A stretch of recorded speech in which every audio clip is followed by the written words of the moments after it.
know I a little dimmer in my storyline, so not And don't you know how sweet it tastes?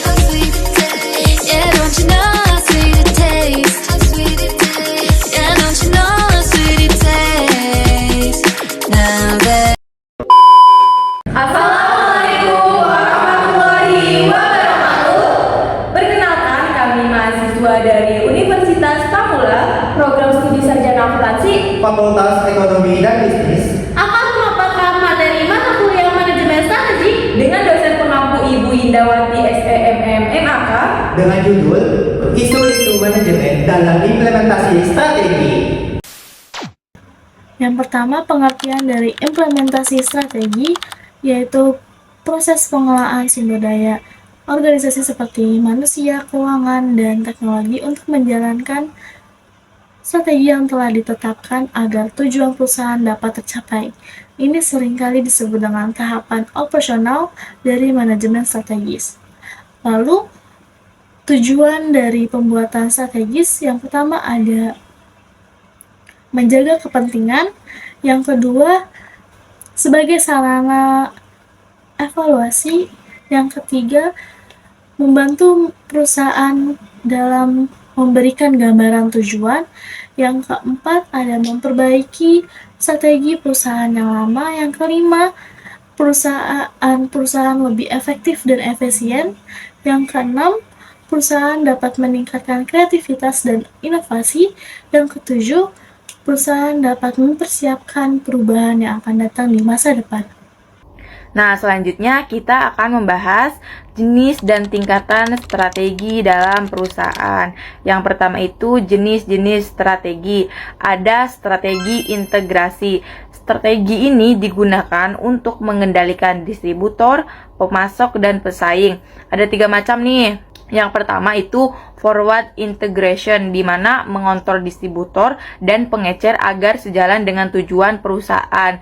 Yang kedua ada backward integration, di mana mengawasi bahan baku dari awal hingga produk jadi untuk menjaga kualitas dan standar. Yang ketiga ada horizontal integration, di mana memperluas pengaruh perusahaan dengan mengakuisisi atau menguasai pesaing sehingga posisi perusahaan di pasar semakin kuat. Yang kedua ada strategi intensif, fokusnya itu pada produk dan pasar untuk meningkatkan penjualan atau keuntungan, karena strategi ini membantu perusahaan memperhitungkan sumber daya yang ada, pasar, dan daya saing perusahaan. Lalu yang ketiga ada strategi diversifikasi, di mana memasukkan produk atau jasa baru tanpa mengganggu pelanggan lama.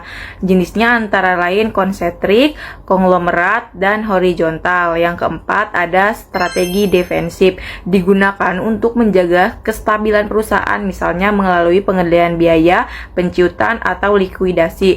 Strategi ini membantu mencapai tujuan tanpa mengganggu rencana yang sudah ada. Lanjutnya kita akan membahas tingkatan-tingkatan strategi. Yang pertama itu ada tingkat korporasi.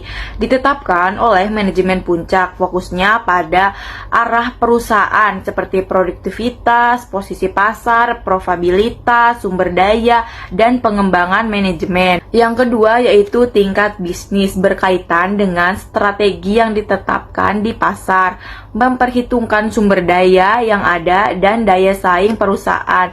Yang ketiga ada tingkat fungsional, di mana fokusnya pada departemen atau fungsi tertentu seperti pemasaran, keuangan, riset, pengembangan, dan sumber daya manusia untuk mendukung operasi perusahaan secara optimal. Dengan memahami jenis-jenis dan tingkatan strategi ini, perusahaan bisa merencanakan langkah yang tepat, memanfaatkan sumber daya secara efektif, dan memastikan setiap bagian bekerja sama untuk mencapai tujuan perusahaan. Materi selanjutnya adalah pembangunan dan perbedaan strategi. Implementasi strategi melibatkan perbedaan antara pembangunan strategi yang berfokus pada perencanaan dan pelaksanaan strategi yang menekankan tindakan nyata. Sehingga keduanya harus selaras agar berhasil. Dalam praktiknya pun dapat terjadi beberapa kondisi seperti sukses ketika keduanya berjalan dengan baik, masalah jika strategi baik tapi pelaksanaannya buruk, rulet jika strategi kurang baik baik namun pelaksanaannya baik, dan kegagalan jika keduanya tidak berjalan dengan baik. Untuk mendukung implementasi, diperlukan tujuan tahunan sebagai target jangka pendek, kebijakan sebagai pedoman kerja, serta alokasi sumber daya seperti keuangan, SDM, fisik, dan teknologi yang tepat. Selain itu, struktur organisasi perlu disesuaikan dengan strategi dan terkadang juga membutuhkan restrukturisasi untuk meningkatkan efisiensi. Faktor SDM dan perilaku karyawan juga sangat berpengaruh, sehingga perlu motivasi dan pengelolaan yang tepat, serta upaya mengurangi penolakan perubahan melalui komunikasi yang jelas dan keterlibatan karyawan. Didukung oleh budaya organisasi yang sesuai, adaptasi proses operasional, serta pengembangan SDM. Dalam kondisi tertentu, perusahaan juga dapat melakukan pengurangan karyawan dan harus mampu mengelola konflik dengan baik. Secara keseluruhan, keberhasilan implementasi strategi itu ditentukan oleh keselarasan antara perencanaan, pelaksanaan, dan pengelolaan seluruh faktor dalam organisasi. Selanjutnya kita akan membahas mengenai bagaimana sih cara mencocokkan struktur dengan strategi. Tapi sebelum membahas jenis-jenis struktur organisasi, penting untuk dipahami bahwa struktur organisasi harus mendukung strategi perusahaan.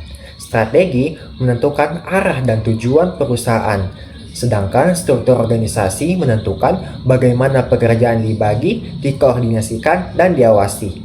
Jika strategi dan struktur tidak selaras, perusahaan dapat mengalami hambatan dalam mencapai tujuan yang telah ditetapkan. Nah, dalam menjalankan strategi bisnis, perusahaan harus menentukan struktur organisasi yang sesuai dengan tujuan perusahaan agar tercapai secara efektif. Ada 4 jenis struktur organisasi yang umum digunakan. Pertama, struktur fungsional. Struktur fungsional membagi organisasi menjadi beberapa fungsi, seperti fungsi pemasaran, produksi, dan keuangan. Struktur fungsional memiliki kelebihan seperti efisiensi melalui spesialisasi, komunikasi yang relatif sederhana, serta memudahkan pengukuran hasil kinerja setiap fungsi. Namun, struktur ini juga memiliki kelemahan seperti sulitnya koordinasi antar bagian dan potensi munculnya konflik antar fungsi. Kedua, struktur divisional. Struktur ini dibagi berdasarkan wilayah geografis, produk atau jasa, konsumen, maupun proses. Kelebihannya adalah koordinasi yang lebih cepat, fleksibilitas yang tinggi, serta peluang karir yang lebih luas. Di sisi lain, struktur divisional dapat menimbulkan persaingan antar divisi dan mengurangi komunikasi antar spesialis fungsional. Ketiga, strategi bisnis unit atau SBU. Struktur ini cocok untuk perusahaan yang memiliki banyak unit bisnis. Kelebihannya adalah tanggung jawab setiap unit menjadi lebih jelas, koordinasi lebih baik, dan pengawasan lebih mudah. Namun, biaya operasionalnya sangat tinggi dan dapat menimbulkan persaingan dalam memperebutkan sumber daya. Dan yang terakhir ada struktur matriks. Struktur ini menggabungkan pendekatan proyek dan fungsional.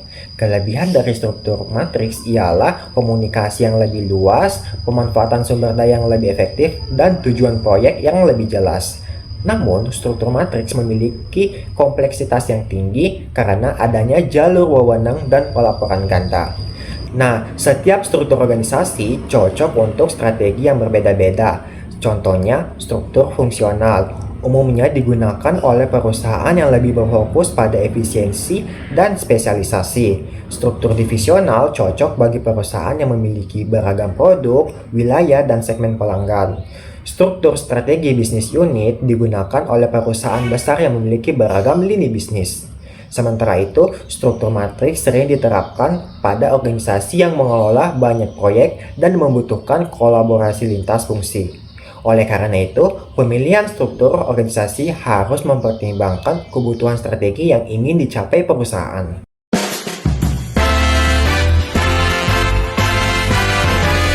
Terima